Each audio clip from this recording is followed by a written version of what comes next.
ti što prebivaš pod zaštitom Višnjega, što počivaš u sjeni svemogućega, reci Jahvi, zaklone moj, utvrdo moja, Bože moj u kog se uzdam, jer on će te osloboditi od zamke ptičarske, od kuge pogubne.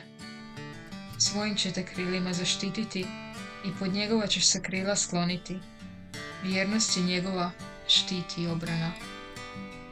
Nećeš se bojati strašila noćnog, ni strelice što leti danju, ni kuge što se šulja kroz tmine, ni pošasti što hara opodne.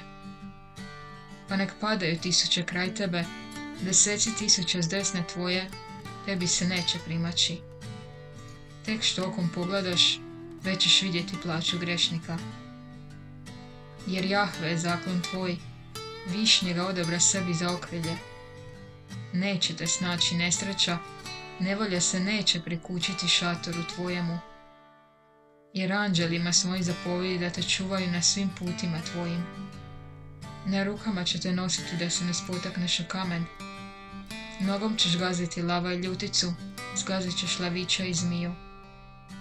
Izbavit ću ga jer me ljubi, zakrilit ga jer poznaje ime moje.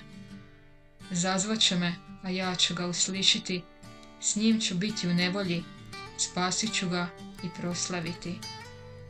Nasjetit ću ga danima mnogim, pokazat mu spasenje svoje.